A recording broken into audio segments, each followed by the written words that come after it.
ഇടി വെട്ടിയവനോ പാമ്പ് കടിച്ചു എന്ന് പറയാറില്ലേ നമ്മള്. ഇന്ന് എനിക്ക് ആ അവസ്ഥയായിരുന്നു കേട്ടോ. ഞാനിപ്പോ അച്ഛന്റെ കൂടെ പോകുന്നത് പല്ല് ഡോക്ടറെ അടുത്തേക്കാണ്. ഒരു ഡോക്ടറെ അടുത്ത് പോകാൻ എനിക്ക് പേടിയില്ല കേട്ടോ. പക്ഷെ പല്ല് ഡോക്ടറെ അടുത്തെത്തി കഴിഞ്ഞാൽ എന്താണെന്നറിയില്ല, എനിക്ക് കൈയും കാലും വിറയ്ക്കാൻ തുടങ്ങും. അമ്മമ്മ എപ്പോഴും പറയാറുണ്ട്, ഏത് വേദന വന്നാലും പല്ലിന്റെ മുകളിൽ കടിച്ചമർത്താം, പല്ലുവേദന മാത്രം സഹിക്കാനാവില്ല എന്ന്. അങ്ങനെ ഡോക്ടറൊക്കെ കാണിച്ച് മരുന്നൊക്കെ വാങ്ങിച്ച് തിരിച്ചു പോകുന്ന സമയത്താണ് കേട്ടോ ഈ കട കണ്ടത്. അച്ഛനെ നിർബന്ധിപ്പിച്ചിട്ടാണ് ഞാൻ ഇവിടെ ചവിട്ടിപ്പിച്ചത്. എന്തിനാന്ന് വെച്ചാൽ തല മസാജ് ചെയ്യുന്ന ഈ സാധനല്ലേ, ഇത് വാങ്ങാൻ വേണ്ടിയിട്ടായിരുന്നു കേട്ടോ. ഇവിടുന്ന് ഇപ്പൊ നിനക്ക് എന്ത് വാങ്ങിക്കാനാന്ന് എന്നോട് ചോദിച്ച അച്ഛനാണ് കേട്ടോ ഇപ്പൊ ആ കടയിൽ കിടന്ന് തപ്പിക്കൊണ്ടിരിക്കുന്നത്. അങ്ങനെ സാധനമൊക്കെ വാങ്ങിച്ച് തിരിച്ച് വണ്ടി കയറി പോവാൻ നേരത്താണ് ഞങ്ങൾക്ക് അബദ്ധം മനസ്സിലായത്. വണ്ടി സ്റ്റാർട്ട് ആവുന്നില്ല. രാവിന്റെ എന്തോ കംപ്ലൈന്റ് ആ തോന്നുന്നുണ്ട് കേട്ടോ. 1/4 മണിക്കൂറോളം ഞങ്ങൾ ആ റോഡിൽ നിന്നു. അവസാനം ആ കടയിലുണ്ടായിരുന്ന ചേട്ടൻ വരെ ഞങ്ങളെ ഹെൽപ്പ് ചെയ്യാൻ വന്നു.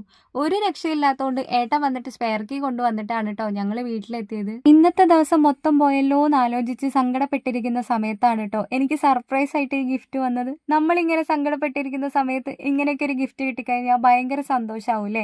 ടൈമെക്സിന്റെ ഒരു വാച്ചായിരുന്നു കേട്ടോ. എനിക്കിത് കണ്ടപ്പോൾ തന്നെ ഭയങ്കര ഇഷ്ടമായി.